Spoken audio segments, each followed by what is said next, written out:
Rectal पाल्पेसन चाहिँ विशेष गरेर आर्टिफिसियल इन्सेमिनेसन गर्नका लागि जसमा चाहिँ हामीले सर्भिक्स पत्ता लगाउनु पर्ने हुन्छ र आर्टिफिसियल इन्सेमिनेसनको लागि चाहिँ सर्भिक्स पत्ता लगाउनु भनेको यसमा चाहिँ मेन कुरो हो। त्यसैले हामीले चाहिँ आज सर्भिक्स पत्ता लगाउने हैन रेक्टल पाल्पेसनको काम भइरहेछ, जसमा चाहिँ सर्भिक्सका रिङहरू छाम्ने काम, त्यसका साथसाथै हर्न अफ युटेरसलाई पनि छाम्ने काम गरियो हैन, जुन पाल्पेसन गरियो। र यो चाहिँ आर्टिफिसियल इन्सेमिनेसनका को लागि तथा यदि भित्र इम्ब्रियो छ कि नै, फिटस छ कि नै भन्ने कुरा पत्ता लगाउन पनि एकदम इम्पोर्टेन्ट छ, जसमा चाहिँ हामीले रेक्टल पाल्पेसन गर्नुपर्ने हुन्छ हैन फिटस पत्ता लगाउनको लागि। त्यसपछि अर्को भनेको इटी इम्ब्रियो ट्रान्समिसन गर्दाखेरि हैन, इटी गर्दाखेरि त्यसमा चाहिँ हामीलाई अत्यन्तै थाहा पाउनुपर्ने कुरो तथा इम्पोर्टेन्ट कुरो भनेको कार्पस ल्युटियम हो। र कार्पस ल्युटियम त्यसमा चाहिँ फुटेको हुनुपर्छ, कार्पस ल्युटियम हुनुपर्छ, जसले चाहिँ प्रोजेस्टेरोन हर्मोन उत्पादन गर्छ।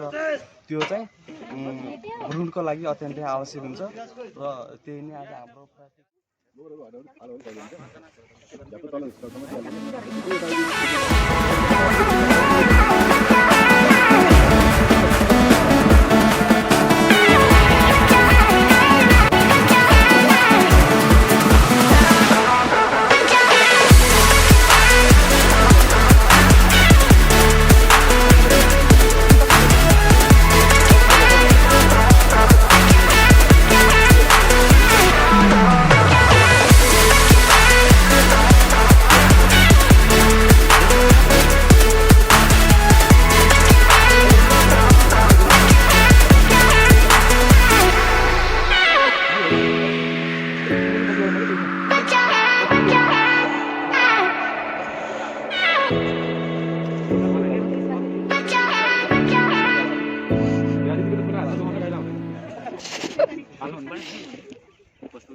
यो त सही हो, त्यो कोड चाहिँ लाउनुपर्छ।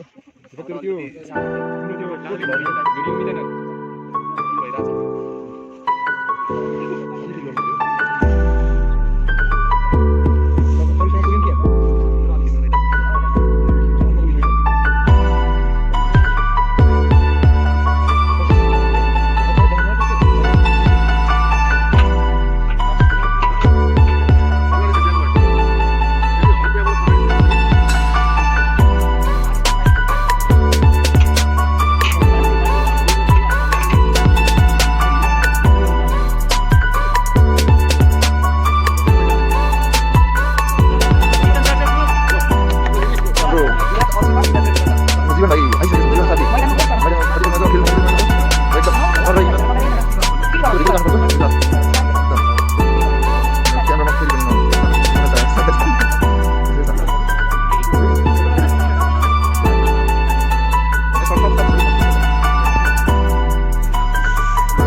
Bao rồi?